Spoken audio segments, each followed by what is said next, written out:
Hey gang, how's it going? Todd Nauck here. Welcome to my YouTube channel. Thanks so much for joining me for today's art live stream. We're going to draw Green Goblin here on this ASM Amazing Spider-Man number, what is that, 789 blank cover. So I haven't been able to do as many art videos or live streams lately because I've been really hard at work on my latest Marvel Comics project. Hopefully many of you know about it. It's called Gwen Stacy. If you're not familiar with Gwen Stacy, I'm assuming most of you are. Gwen Stacy is one of Peter Parker's greatest loves. If you've seen the Amazing Spider-Man movies, the one starring Andrew Garfield, you saw Emma Stone portraying Gwen Stacy. Bryce Dallas Howard was Gwen Stacy in the Tobey Maguire Spider-Man 3. But don't want to spoil what if many of you don't know about Gwen Stacy's story. But this Gwen Stacy series that I'm drawing, written by Christos Gage, awesome Spider-Man writer. Hopefully you've read his Superior Spider-Man and Amazing Spider-Man works. Great Spider-Man writer. He and I are doing this series, and it's set in the time before Gwen met Peter. Gwen met Peter Parker in college. Harry Osborn, who is one of Peter's best friends in college, he went to high school with Gwen, as we learn in Gwen's first appearance in Amazing Spider-Man 31. So they have been longtime friends, Harry and Gwen. So we're going to tell the story of what was Gwen's life before she met Peter Parker in Amazing Spider-Man 31. So we go back to her high school days, just as Amazing Spider-Man Peter Parker starts during his high school days. So this is kind of a prequel to Gwen Stacy's life. It's a 5-issue series. Issue 1 comes out this Wednesday, February 12th. In fact, I'll show you page 1 here. This is the original art for page 1. They've posted a preview of the first 4 pages online, so I can show you the original art here. Maybe at the end of the broadcast, I'll show you a couple of more of the original art pages for Gwen Stacy. But enough of the intro here. Thank you for being patient with me. Let's flip the camera around and let's get drawing.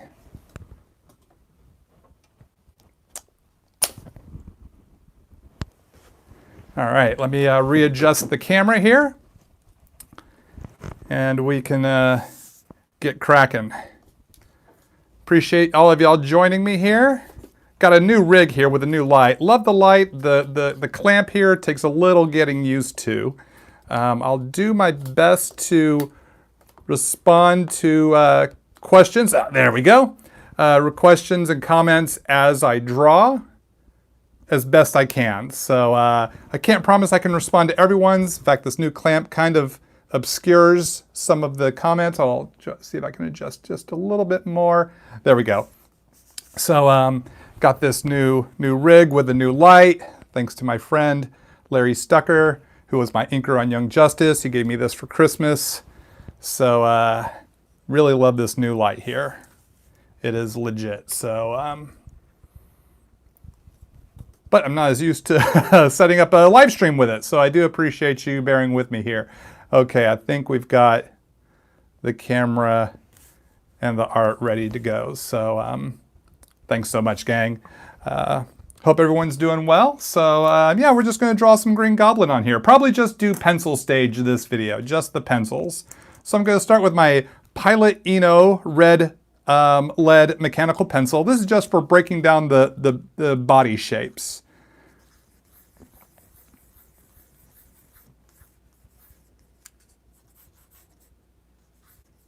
So let's see here.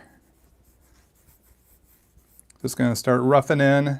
Hopefully that's, there we go. It wasn't even on screen there. I'm going to have to keep that in mind. So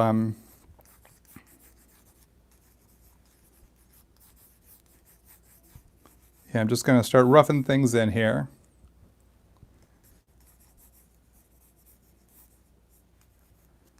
Now, I might take a couple of passes at this to try to get the right pose and angle and body shapes, but I don't know, I'm kind of digging how the torso is fitting together here. So we might keep what we've got going here. Sometimes when I'm drawing, I will draw, erase, draw, erase, draw, erase. So don't be afraid of erasing. It's, you know, sometimes it takes a bit to get that pose just right, to get it to where you want it to be. Got some ears going there. Kind of just, these are all just kind of These lines here are just notes for me for where shapes will be and what final details will be as I go. So nothing final right now. This is just the putting the puzzle together stage. Maybe he'll have a pumpkin bomb in this hand.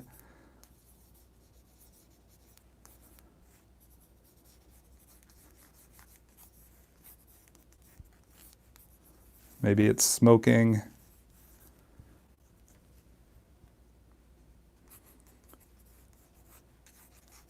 Got the pecs. Now this is a bit light. It will tighten up. It will when I go into the graphite, the regular graphite. Maybe he's got his hand here.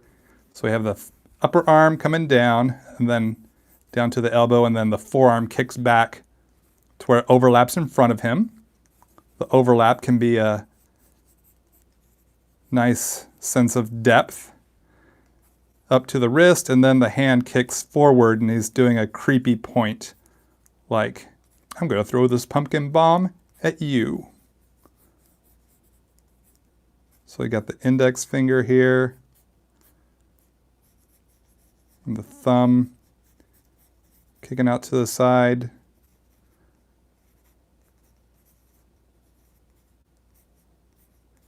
Maybe the pinky kind of pokes out just a little bit. Not in the I'm drinking a cup of tea sort of way, but just kind of in that creepy goblin sort of way. Just gives a little bit more instead of just a flat fist here. It gives us a little more for the eye to play with, that the fingers aren't fully retracted into a fist for the point, but that the fingers are kind of dangling in a way.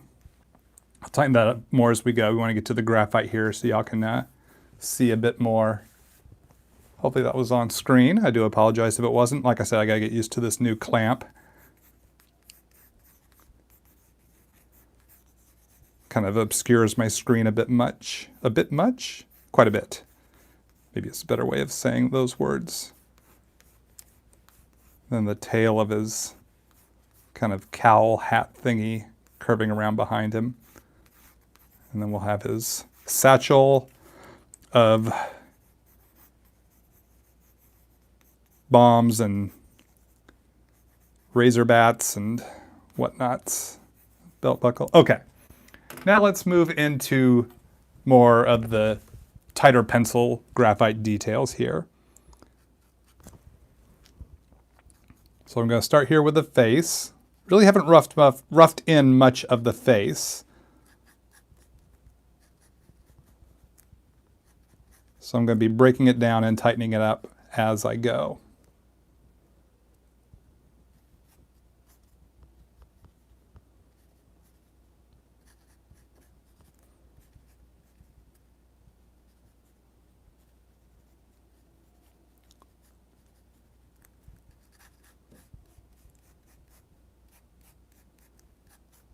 So with the goblin, he's got these big lensy kind of eyes here. Because remember, the Green Goblin wears a mask. This is a mask, even though it's got human features in the face.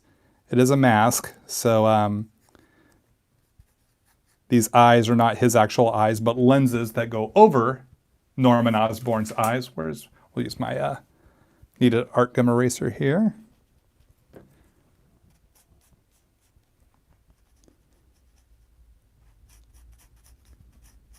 Jawline, so, and then down to the chin.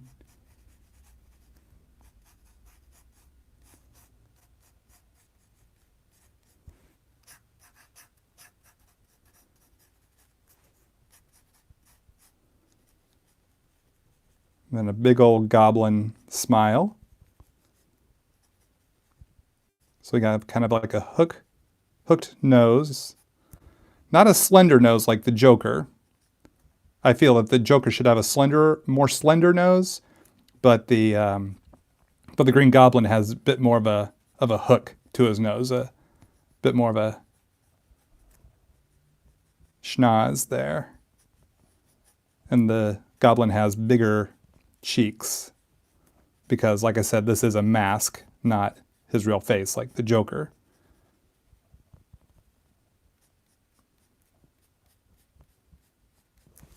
Some teeth go in there. Joker has little tiny pupils, which makes him look extra crazy. Bottom lip, chin.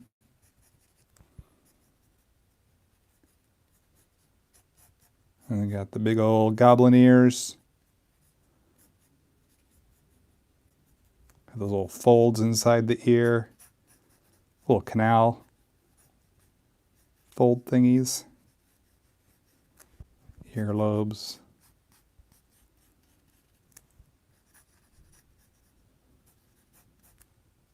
I have the point to his hat.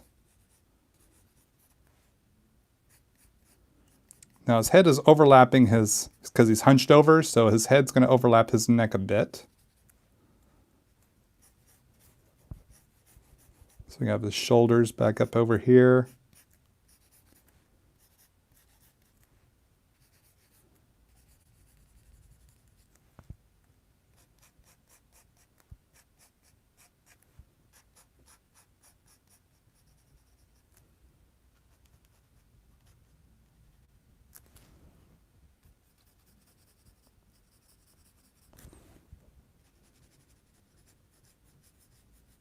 Give him some crazier eyebrows there.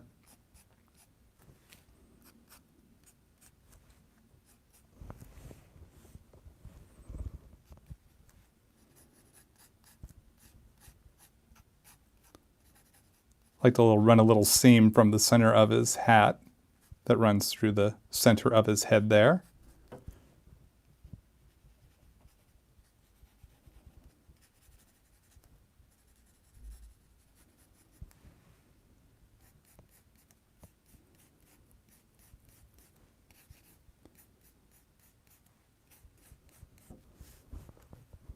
So yeah, run from the shoulder to his arm here.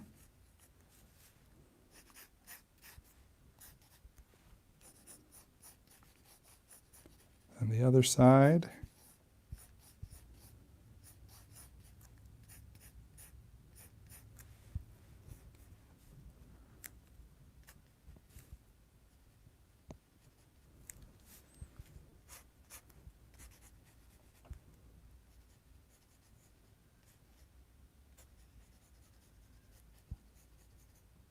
Start to work on that pointing hand. So I start from the knuckle, come down each section of the finger, each portion of the digit. So foreshortening here. They're like little, kind of like little Vienna sausages, for lack of a better term. You know those little Vienna sausages, those little sausages that come in a can? Do they even still make those? I'm sure they do. I haven't eaten them since I was a small child. Not really a big fan of them. But I remember they existed back in the day. And then the pinky here, as I had stated before. So the ring finger kind of comes down, and then it's kicking back in. The middle finger is coming down, then kicking back a little tighter.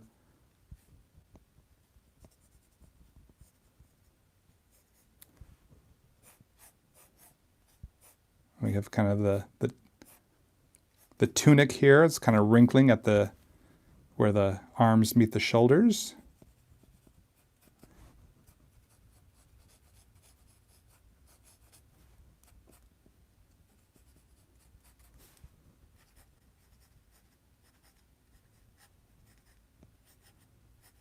Bringing the thumb on down.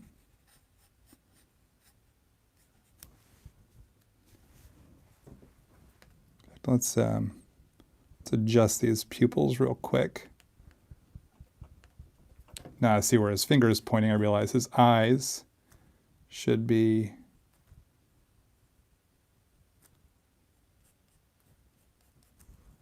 okay. That was not for the better.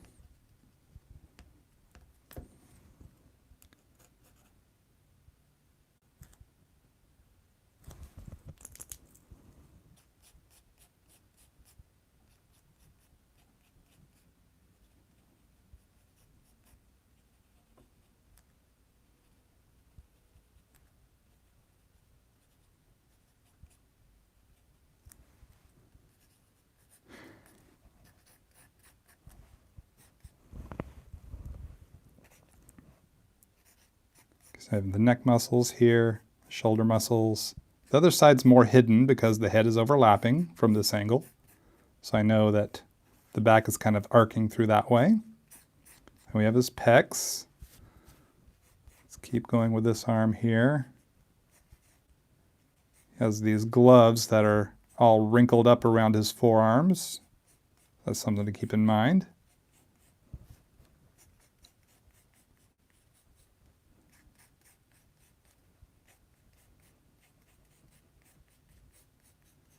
Down to his elbow here.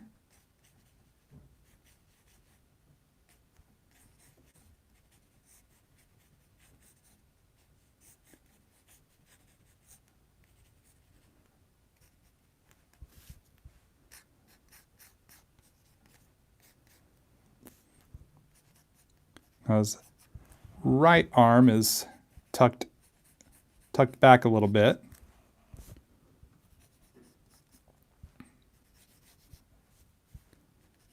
Actually, I'm going to tuck it back a little bit more to account for the hand placement.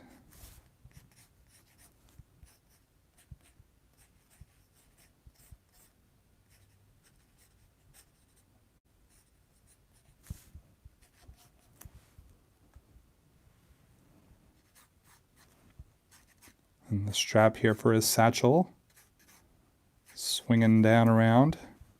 Put a little buckle on here.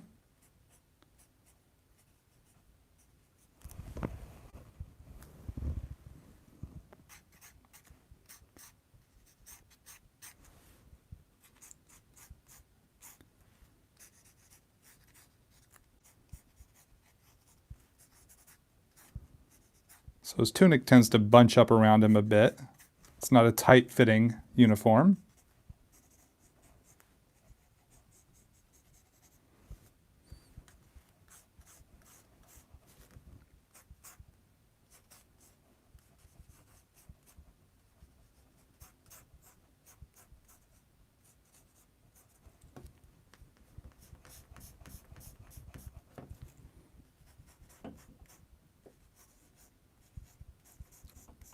That goblin hat swinging around.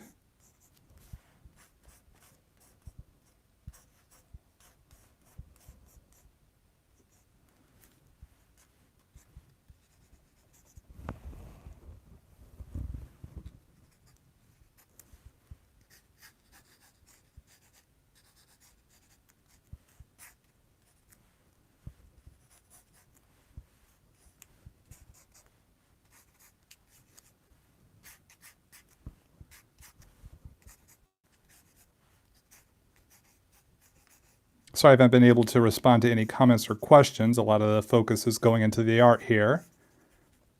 I do appreciate y'all commenting. Hopefully I'll have a chance to go back and check out some of your comments later.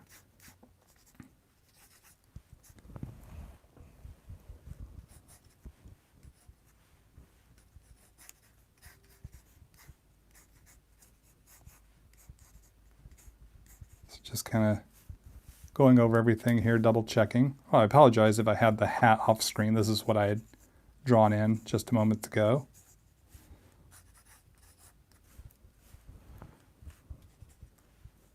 Well, I just don't like how this arm is working here. It feels a little too forced. So let's take another pass at it.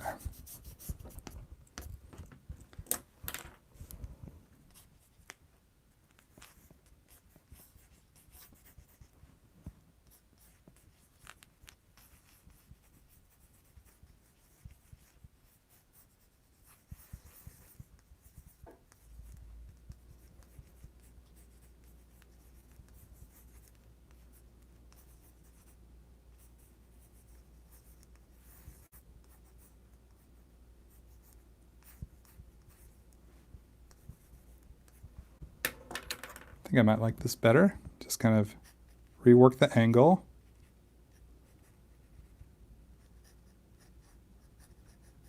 Keeping in mind how the fingers would wrap around the sphere. Have you ever, if you're working on a Green Goblin illustration, you're trying to figure out how the hands would fit around the pumpkin bomb? If you're drawing him holding a pumpkin bomb, we got the little stem right there.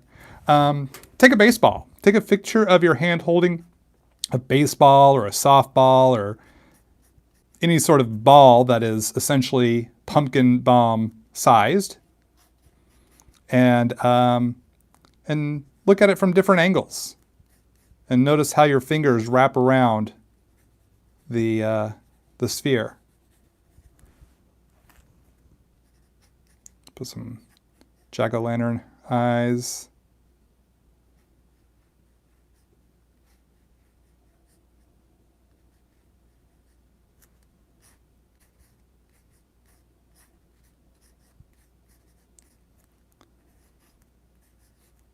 Get that smoke, that smolder coming from the eyes.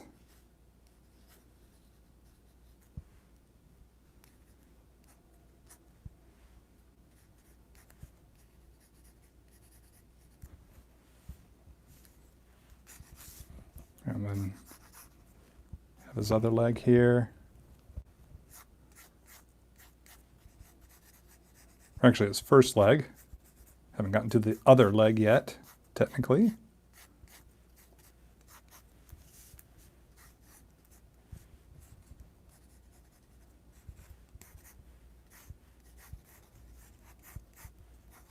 And there's the other leg. So it's, you know what? I don't like that. Don't like that at all. In fact, I want to rework the angle of his torso. I want to pull it back a little further over this way. Then kicks back.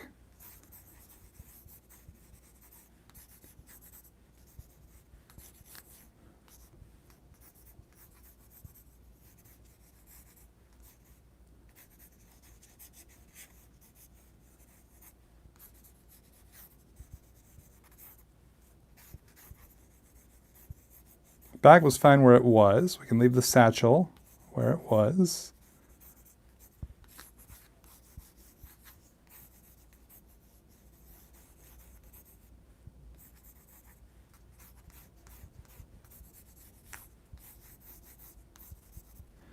All right, let's try this instead.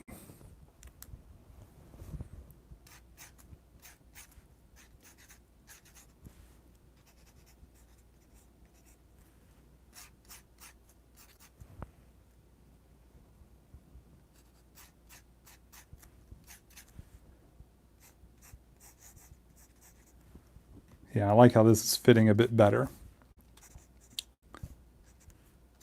Didn't have enough mass and form to Goblin previously in that previous pose.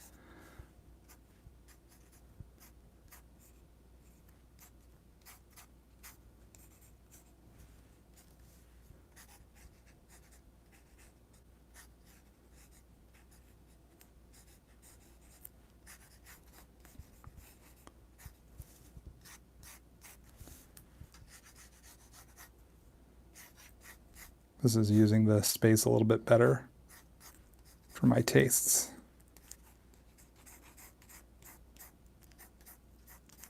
So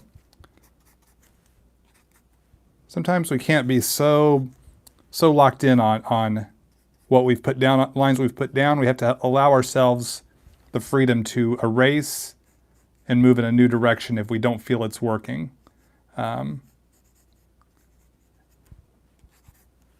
That's why I like to start really loose and sketchy at first so that I can cut my loss if I need to, if I feel something's not working,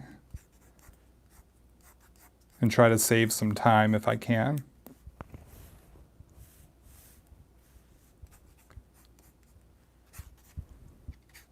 Because it happens to all of us.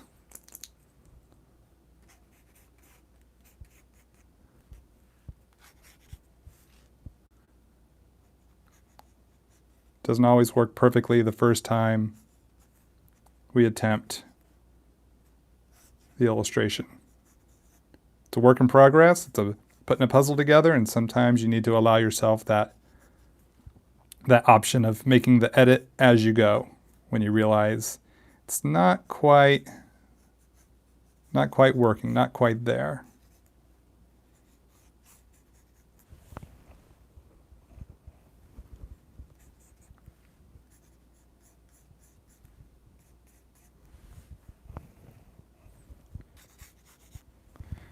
All right. You know what? Let's go ahead and do inks today. How about that? Since we got these rough pencils, let's just bust right into inks. I'm feeling it, so let's keep rocking. I'm going to use my Pigma Microns. Going to start with a 01. Adjust the camera here a little bit.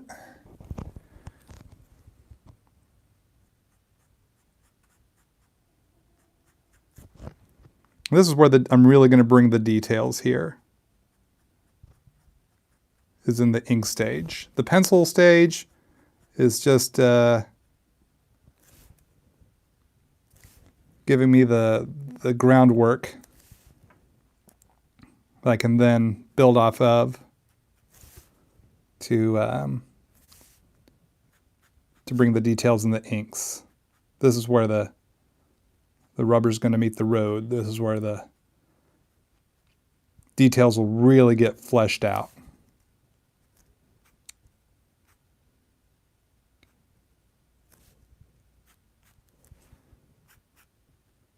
Don't always work like this, but for pieces like this, I often do.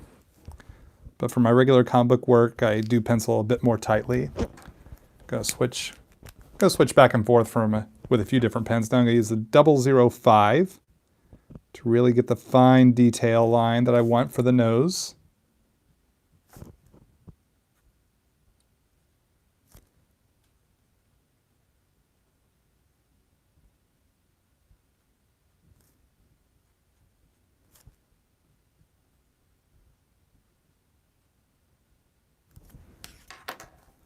Back to the 01.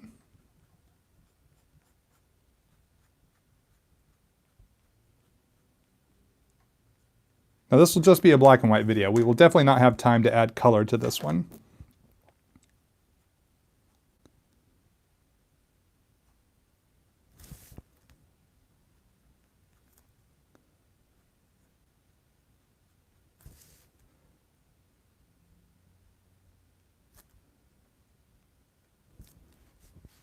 So this is strictly a line art video.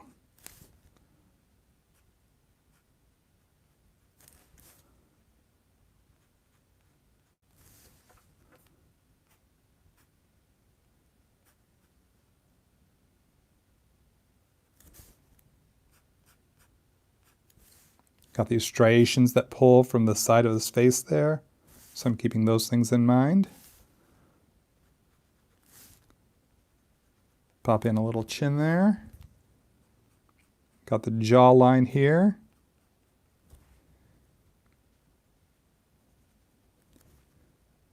Keeping in mind the shape of the cheeks, where the eyes connect. A little bit of a side right there of his cowl.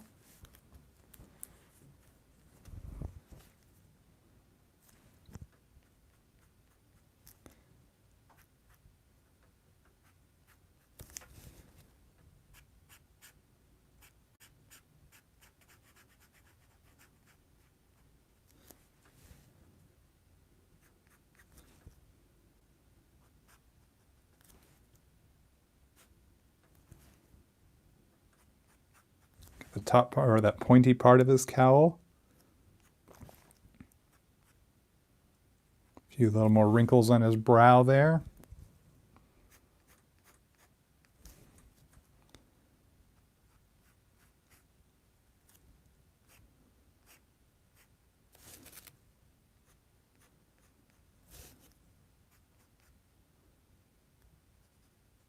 Start to work out this right ear.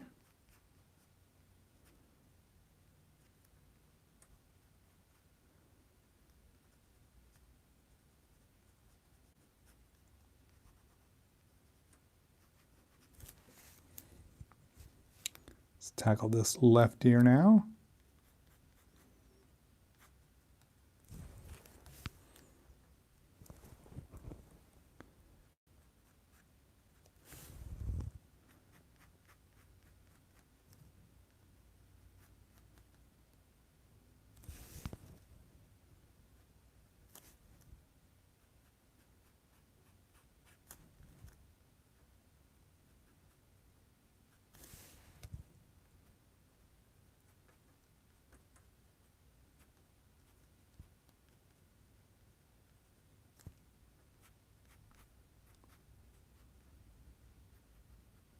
down to the earlobe here. Now we assume that the light is coming from above, because oftentimes lights are from above, whether it be the sun in the sky, the light bulb in the ceilings. So I tend to put a thicker line towards the bottoms of things. Things that overlap, like this part of the ear, overlapping the inner part of the ear, it's going to be thicker. The lobes further down on the ear, so they're going to have a bit of a thicker line, and the like. So just whatever is furthest away from the light is going to get a thicker line to create an illusion of shadow, for the most part.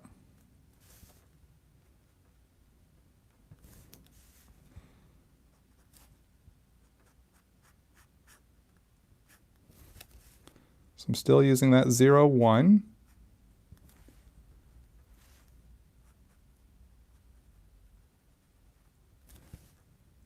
We're going to work in a lot of the darks of the goblin's costume here.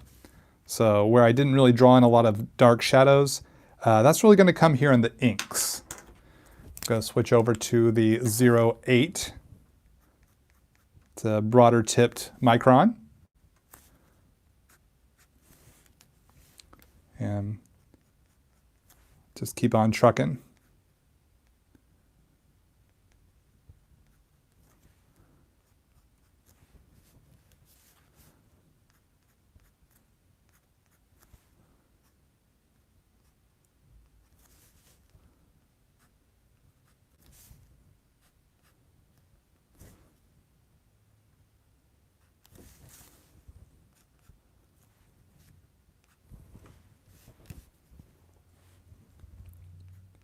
Keep in mind the wrinkles of his hat thingy, the tail especially here, because it is made of cloth.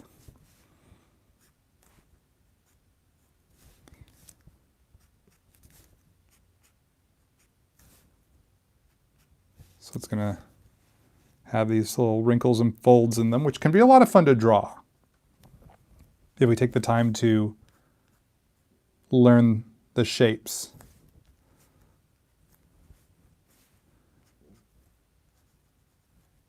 Just imagining how this would overlap, how each little section overlaps the other. Similarly, the wrinkles of his tunic here at the shoulders kind of bunches up a little bit. Quite a bit, maybe, is a better way to put it. And then onto his arms here. I will be putting this kind of scaly texture to his arms and his thighs, which I will do towards the end. I'll be using a brush pen for that. Probably one of my zebra brush pens to achieve that scaly texture. And that can be kind of a fun little trick, so do stick around for that. We'll hopefully be getting to that soonish. I'll probably be coming in with my Pentel pocket brush pen to put in some big chunky black areas here on his tunic. But right now we want to get all the base line art down. The main lines here.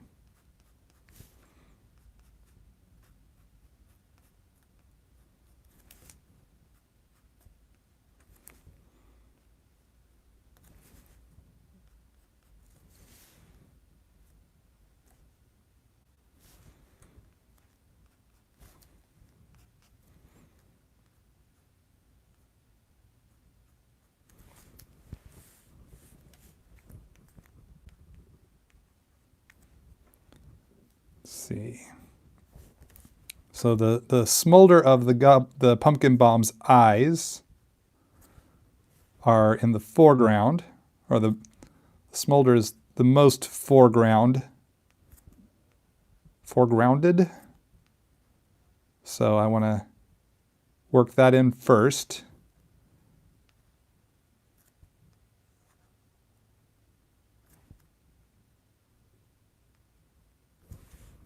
and then I can work my way to the fingers and stuff. So I know this overlaps. The smolder overlaps. So I want it to, so I want to take care of it first. And it just makes it easier for me to work foreground to background. See, because then I can do the finger there, which then overlaps the pumpkin itself. Thumb, pumpkin. Stem. Get some texture in the ridges of the stem there. Other finger.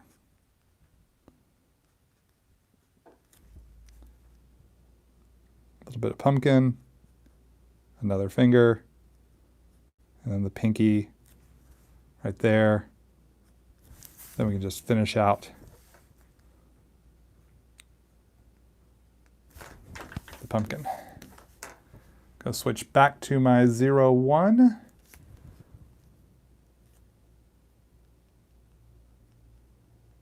For some tinier details.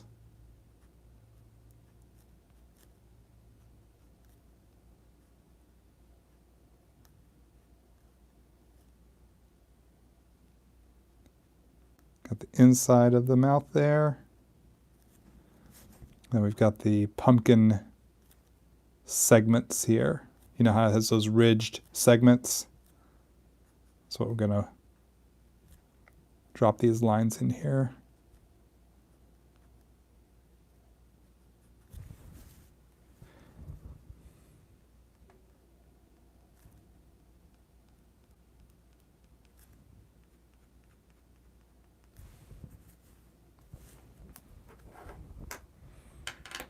Okay, back to the 08.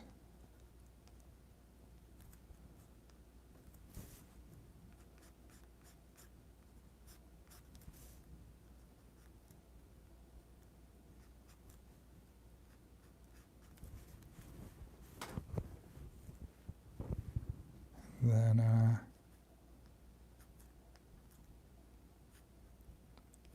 gonna work in these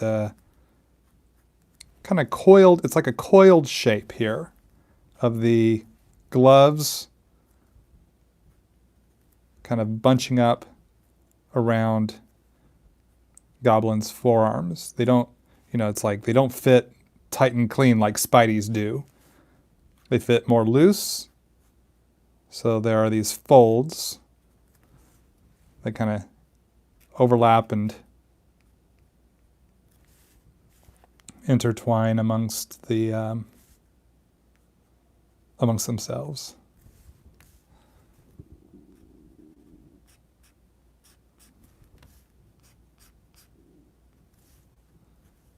So let's get over here to this pointing hand. This is the most furthest towards us, or closest towards us, I guess is the proper way to say that. Closest towards us in the foreground. So I want to have thicker lines for not only, I consider where I put thick lines for shadows, also thick lines for depth. The thicker line has an object closer to us.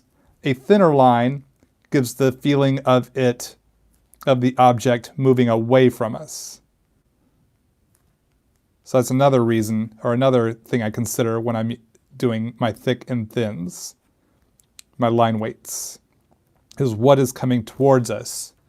The thicker the line, the more it will pop into the foreground, and that's what we want. We want it popping into the foreground. If I did really thin lines here, it would really look off. It doesn't create the illusion for the viewer's eye. So, rule of thumb to keep in mind, what is closest to you in the foreground? That should have the thicker line than whatever it is overlapping. Even if it's just subtly thicker, can be enough. It doesn't necessarily have to be drastically thicker. Sometimes a drastic thick line can be very dynamic and really push something into the foreground. But sometimes depending on how far in front of everything else that object is. It doesn't necessarily have to be a super duper thick line.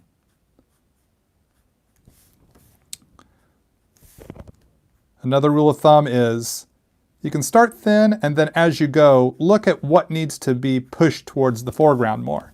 You can always make a line thicker. I can always go over this and add more thickness to the line, but you can't really take the thickness away.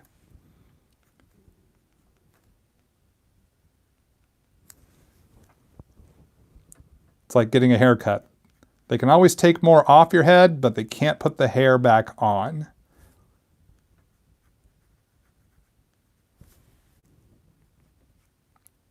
So we can always make the lines thicker, we just can't really make them thinner. I mean, you could use whiteout or a white paint, but that can really look kind of wonky and maybe not your ultimate end goal.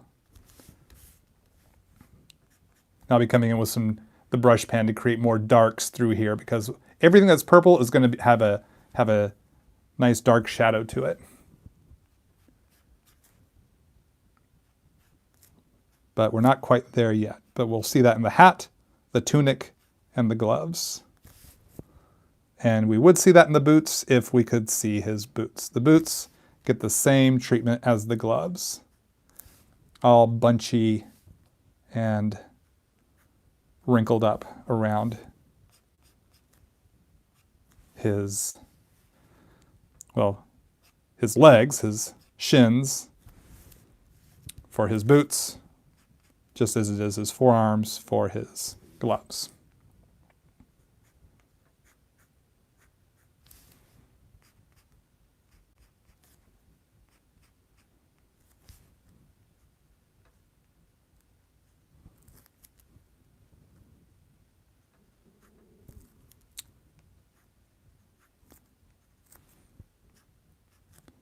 Get the belt buckle going here. Keep in mind the curvature of the belt. So when the belt goes through the buckle, it kind of curves a bit, because there's that little peg on the inside. You might not get to see much of it, but it's in there. So I keep that in mind. It's these little tiny details that we have to think about, and if we can convey that in our lines and our shapes, it creates those details for the viewer, even if it's subtle, even if the viewer doesn't realize all the little aspects they're seeing. It's there, and their mind is just filling in the blanks and going with the flow of the illustration. So think about these things in your illustrations. Think about each little aspect and how to portray it. Because even though people might not immediately notice it, it doesn't go unnoticed in the overall experience, visual experience for the viewer.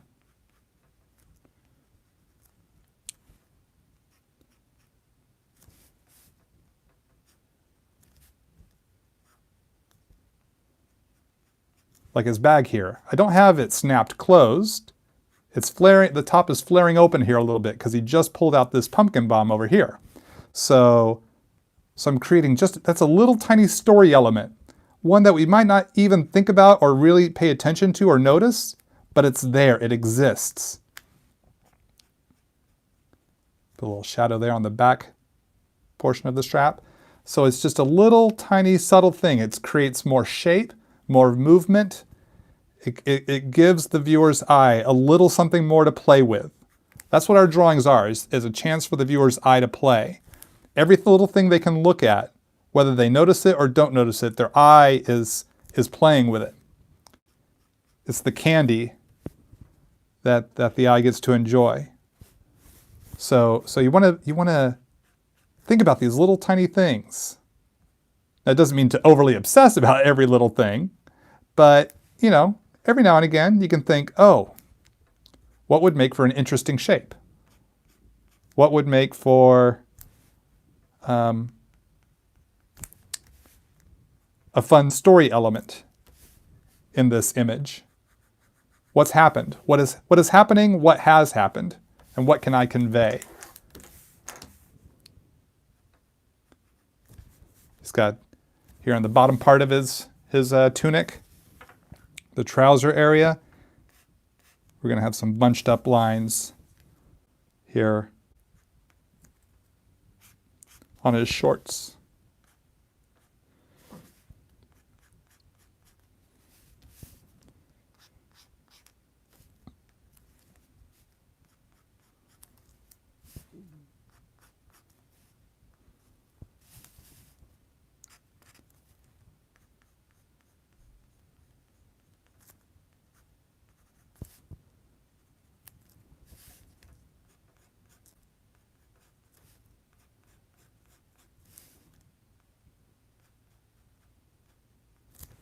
Okay, almost done here with the initial line art, and we're going to put in the heavier blacks. Do need to finish those teeth. Got so involved with all the other parts of his body here. Forgot to do his teeth and to finish his eyes.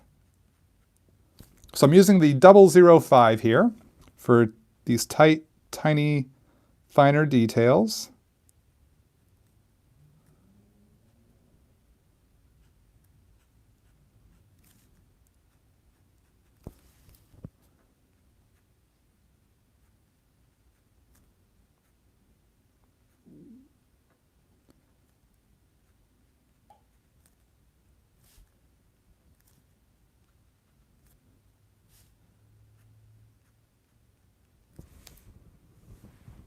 That really brings some creepiness to the goblin here. And his tiny little beady pupils there. I didn't finish his smoldering smoke bomb, or pumpkin bomb, I should say.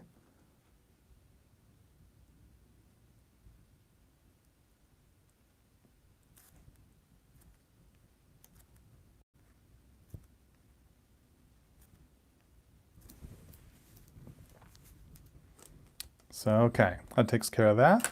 Now I'm going to come in here, and before I start to add, actually I want to add a little more detail here to his knuckles with the 01.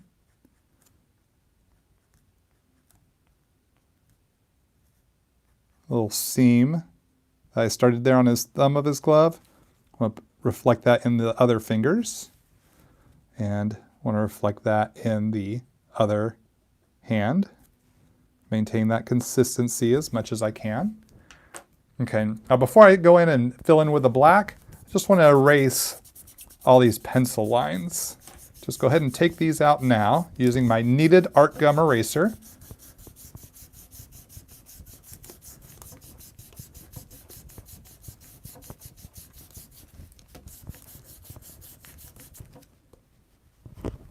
So this one, it's just easier for me to fill in the blacks after erasing.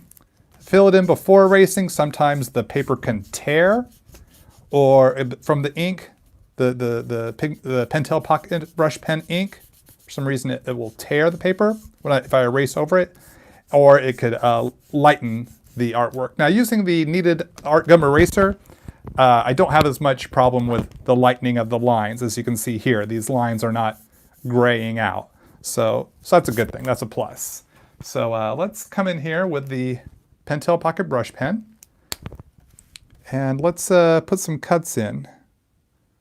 We're gonna start cutting in some dark areas here.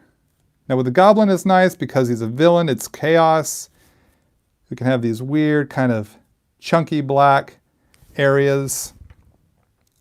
Doesn't have to, that creates kind of that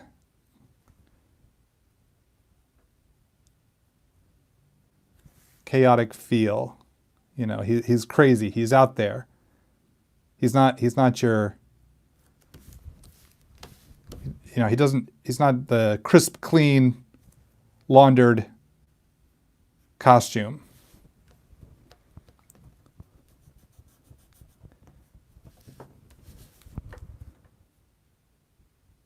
So we want these organic shapes, letting the brush dance across the page.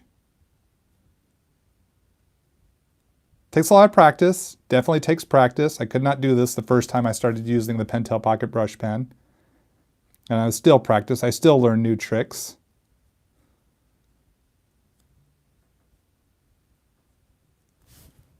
But do continue to practice.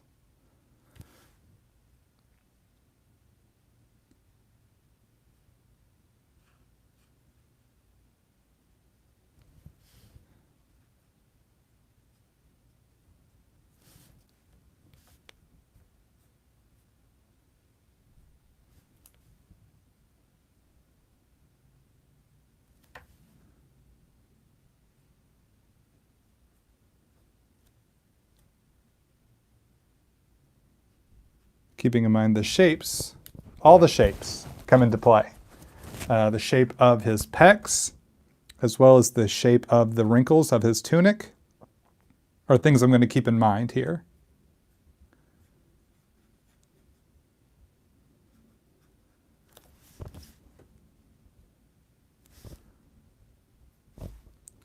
The strap of his satchel overlapping, again, something I'm going to keep in mind. His abdomen being further away from the light than the upper portion of him, a place where I can put darker shadows, something I'm going to keep in mind. The ridges of his bunched up tunic here by his belt, another thing I'm going to keep in mind. Lots of things to keep in mind, lots of things to think about.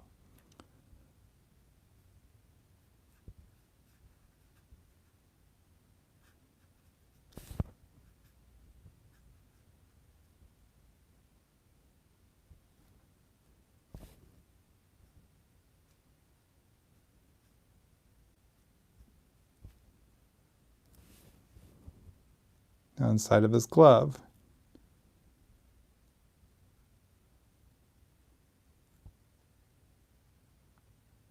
I'm going to save the fingers for a different brush pen tool, just because I want tighter details here so we don't lose the shape of the fingers.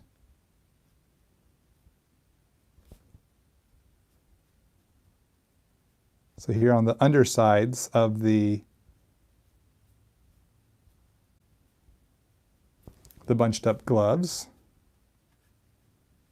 because remember our light's coming from above. So every part I'm leaving open will be the purple, and then the black is the shadow.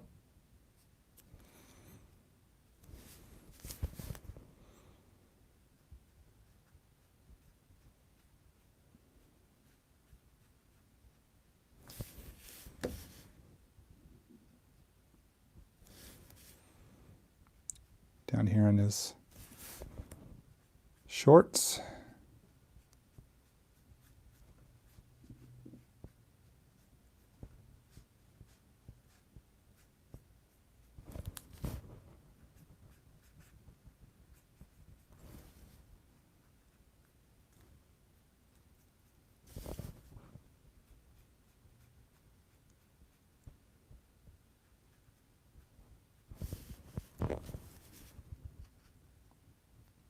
Okay, and keeping in mind the light source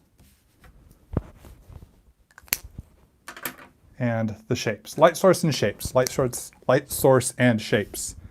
I'm coming in with my medium zebra brush pen. Just going to trick out some more details here. A little bit more control with this brush pen than the Pentel pocket brush pen. This is kind of like halfway between like a Pentel pocket brush pen and a Pigma Micron nib. So it's kind of like this happy medium between the two.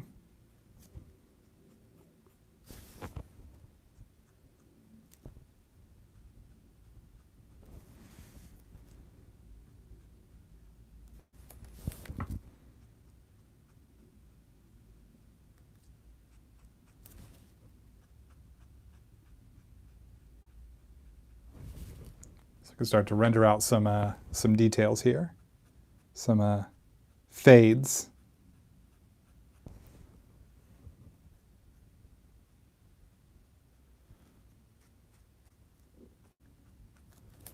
The fades is just kind of creating that transition from the light to the dark.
Now I can use these here on the gloves here.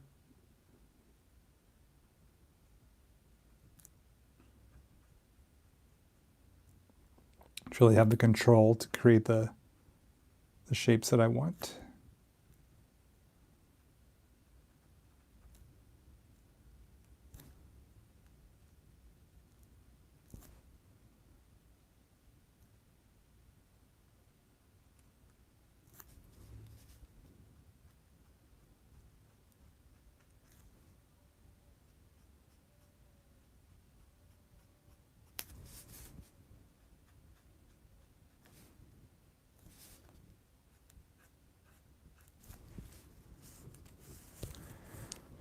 Okay, and now I'm going to use the same brush pen, this zebra brush pen, to start to create a scale texture here on the goblin.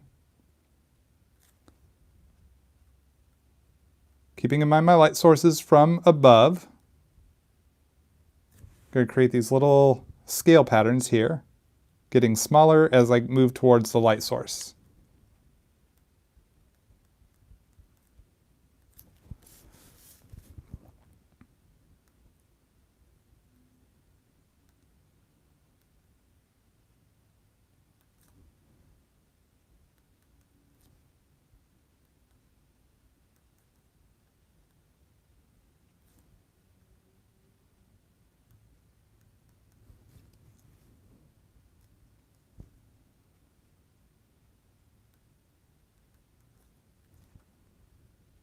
So I'm tackling each muscle group.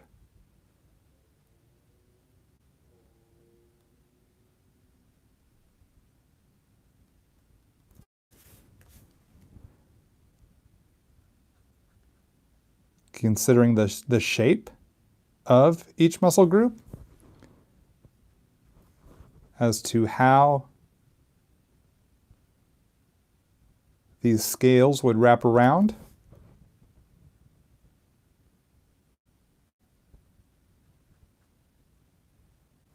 How dark they should be, how light they should be.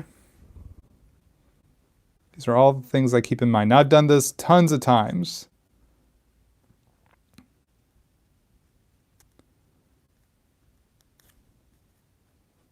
So I kind of have a good idea of how I'm going to create these scaling shapes, techniques, etc.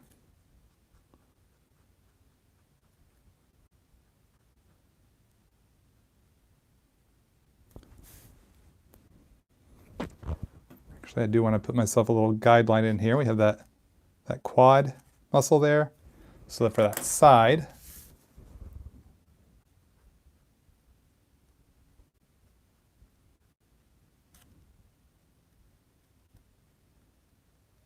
there we go. Helps me make sure I get the right shape.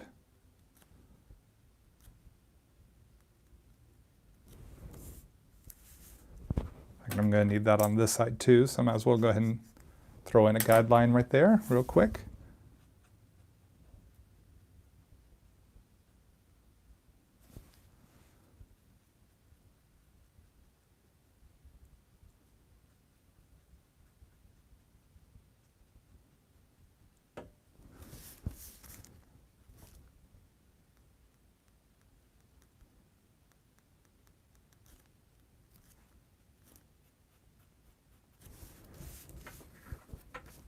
Okay, so that gave me a nice scaling technique there.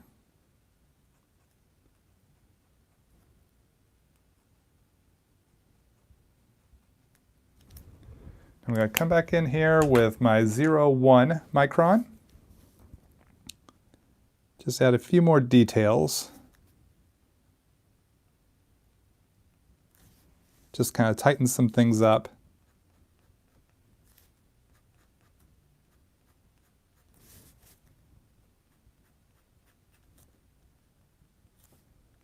Just a smidge.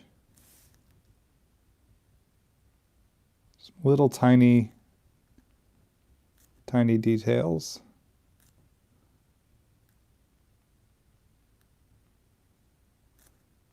Now that I've got my big chunky black areas dropped in.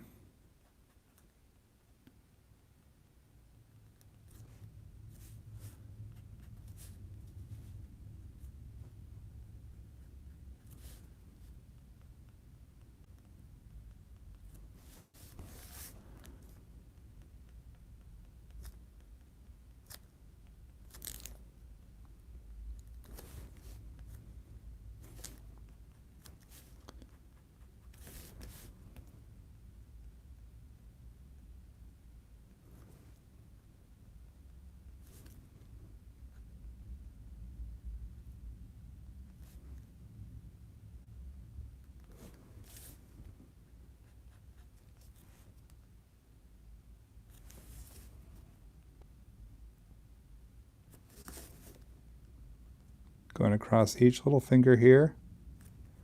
Even here on the pumpkin bomb itself. Just a few little tick marks.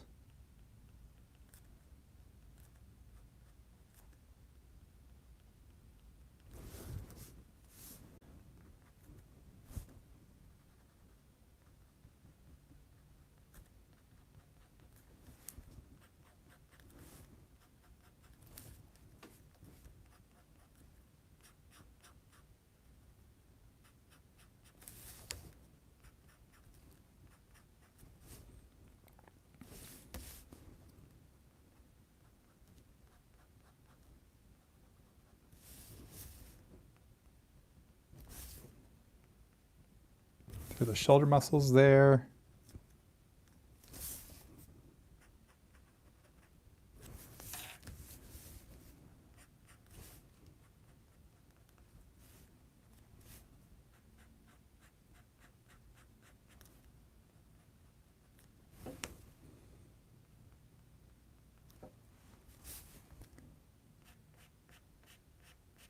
The pull of the satchel strap.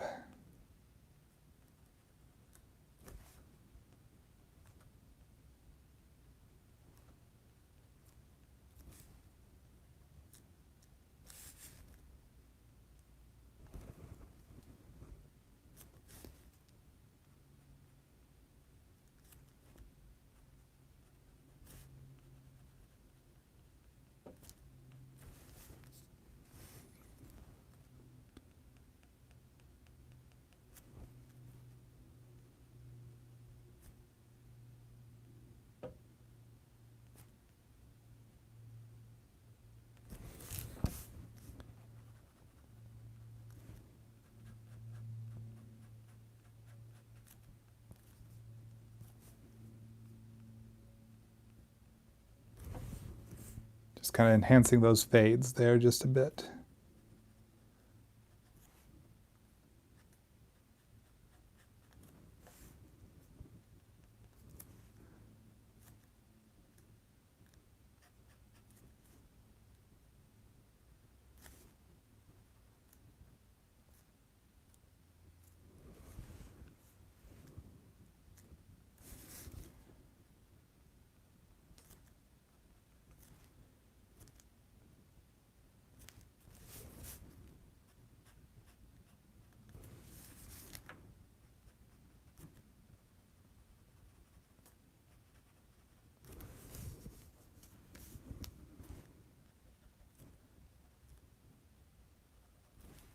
And then just adding a little more shadow to certain places, like the pull of the cheeks, the brow. Where's that seam I was going to have?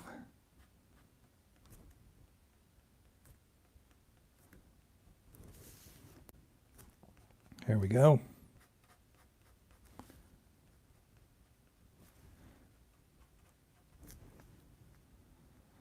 So I've come a long way here from these first scribbly pencil lines to now.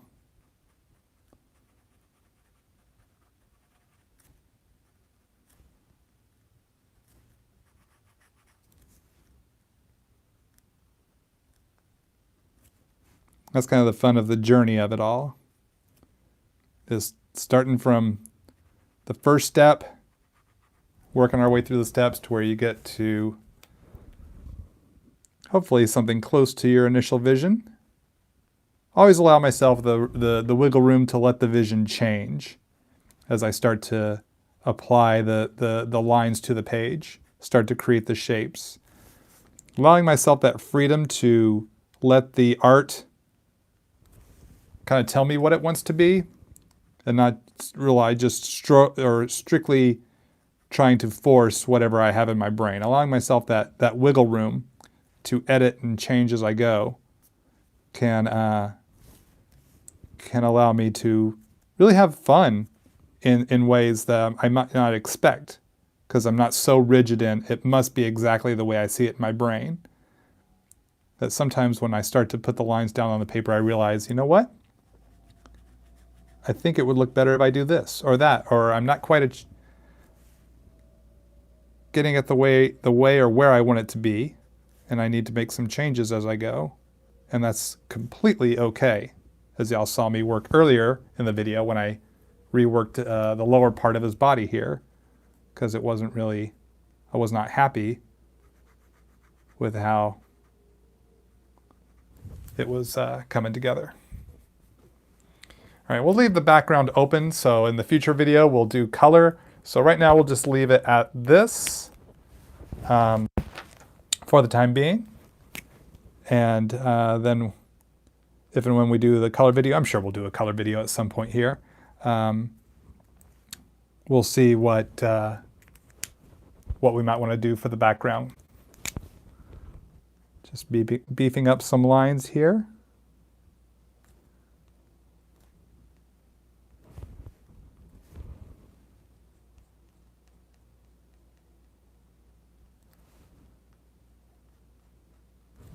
All right. So there we go. There's the Green Goblin. Let me flip the camera around and we can chat here a little bit more.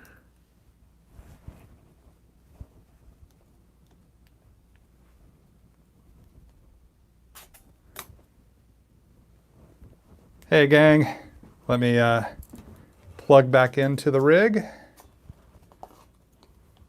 There we go. Hey, how's it going? Wow, so I guess we spent about an hour doing this line art here. It was a lot of fun.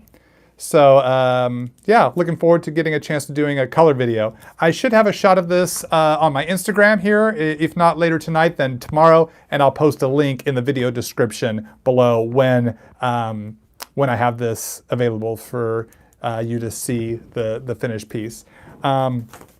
So like I said, if you didn't catch me at the beginning of the broadcast here, I was talking about my the new Marvel comic series I'm doing, Gwen Stacy. Gwen Stacy issue 1 debuts this February 12th.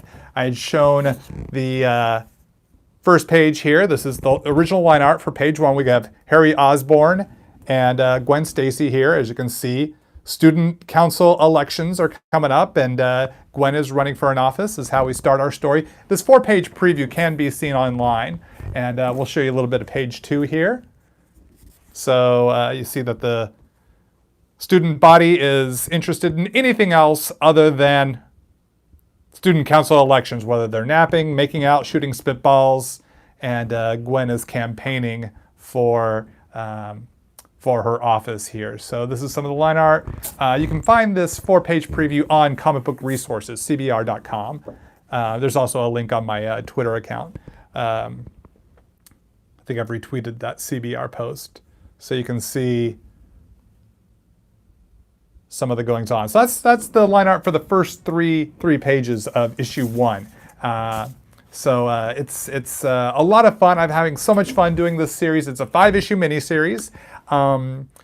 And it's written by Christos Gage, colored by my dear friend and superstar colorist, Rochelle Rosenberg. So if you're familiar with my work at Marvel, you know that she's colored a vast majority of it, so you know the colors are gonna be popping and looking tight. So I'm very excited to be working with her. So let me see if I can address a couple of questions, and then we'll sign off. So if you got a question or two, feel free to post it. I'll see if I can respond to some of these questions. I can't promise I can respond to everyone, but I'll try to respond to a handful of these. Will I vote for the Joker to win an Oscar? I didn't see the Joker. I don't really get into the award shows. It's never really been my thing, so I really, people win Oscars, awesome, good for you, well done, well done. I really have not really into it enough to know what the competition is and who to vote for, but good work to everyone who wins an Oscar.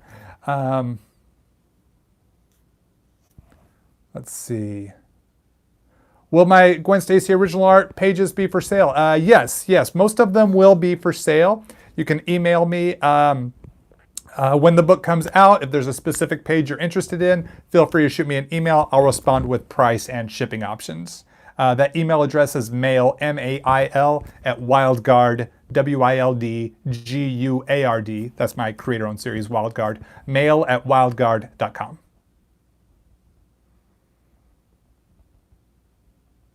You've already pre-ordered, Gwen. Awesome, thank you.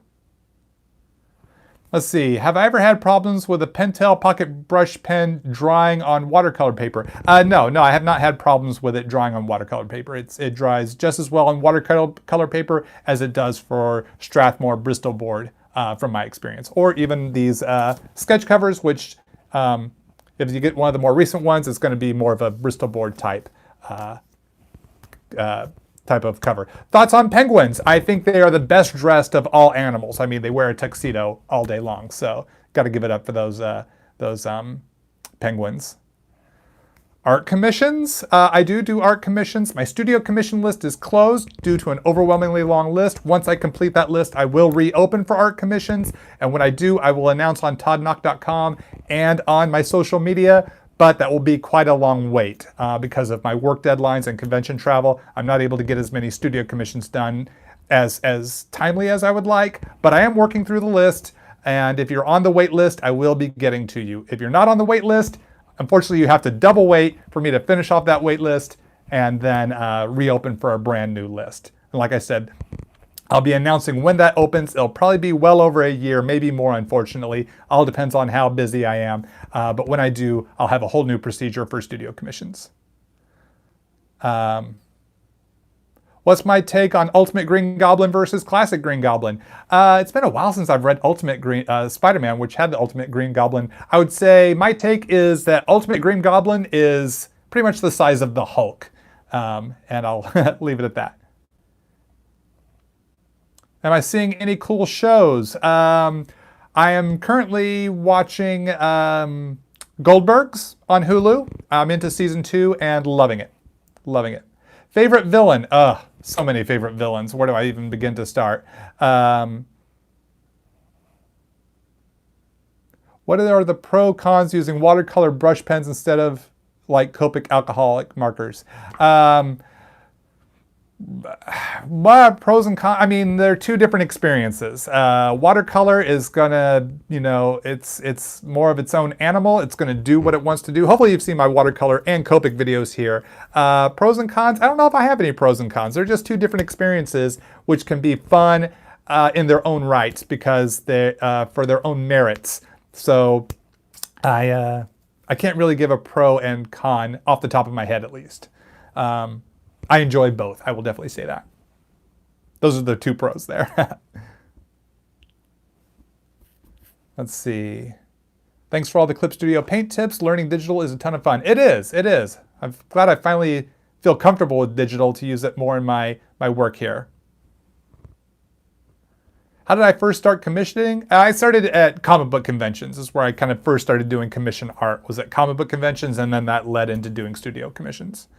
Can I draw a monthly Spider-Man title forever? I would enjoy that. I would hope to get to do more work on Spider-Man. I've done a ton of work on Spider-Man. Big time Spidey fan my entire life here, for the most part, age 3, 4 till present day. So a vast majority of my life. So I love the character, love the stories, and I would love to do more Spider-Man. But right now, Gwen Stacy is my homegirl, so that's the project I'm going to rock here for at least these 5 issues, and we'll see what happens after that. If you melt dry ice, can you swim around without getting wet? Reason stands that would be true. Yeah, if you melt dry ice, you can swim in it without getting wet. Yeah, it's dry ice, so it would be dry water, right?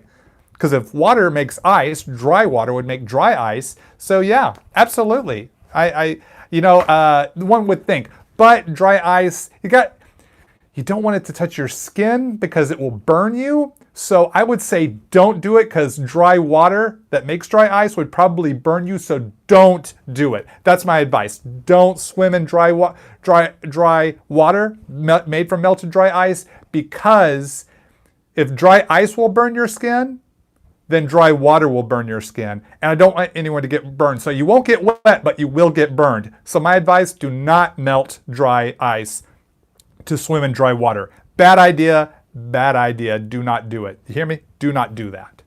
I don't want you getting burned all over your body. That'd be terrible. So yeah, let's just not fiddle with dry ice. How about that? How about that? That's my ultimate advice. Leave dry ice to the dry ice professionals. That's my rule of thumb. Would I ever like to see Kitty Pryde as a villain? A villain? No, I don't think I'd like to see her as a villain, no. Will I ever grow a mullet? Probably not, but never know what the future holds. Chocolates, Starburst, Skittles. Of those 3, I would choose Skittles. I really do enjoy. I'll go to a movie and eat like one of those big bags of Skittles. I'll eat pretty much the whole bag of Skittles and leave the movie feeling like I've eaten a candle. I am so oversugared, but for some reason it's enjoyable. And yeah, so Skittles, love Skittles. Do not like the green apple Skittles. Get rid of the green apple, bring the lime back. Green apple does not pair well with the other 4 flavors. Bad idea. That was Skittles' big mistake there, in my opinion. I missed the lime. Green apple does not fit well with grape, strawberry, orange, and lemon. 1 or 2 more questions, then I'll have to sign off. How many days do you have to draw an issue? Roughly, we get about 4 to 5 weeks on average is when a deadline is on top of everything. So about 4 to 5 weeks. Roughly, we get a full day per page. Whoop. Sorry, gang. Sorry about that. While scrolling through the comments here, I accidentally switched apps, so I went to Instagram for a second there. What character is the toughest to draw? I like to jokingly say Galactus is the toughest character to draw. I do not draw him at conventions anymore because he is so difficult. Don't mind drawing him here in the studio, but at conventions, sorry Galactus, you're off the list. Gang, thanks so much. I need to sign off here. I gotta go and finish out my Sunday. Actually, I need to go eat dinner. So hope you all had a great day. Hope you had a great weekend. Hope you had fun watching me draw. Thanks so much for hanging out with me. If you're new to my channel, please click subscribe. Smash that subscribe button and tap the bell to set your notifications to alert you whenever I'm going online or posting a new video or live stream. So yeah, and if you'd like, please leave me a thumbs up. I appreciate that. And leave a comment below. So hope you all had a good time. I hope you learned something, and keep on drawing, keep having fun. Thanks so much, everybody. See you again soon. Bye-bye.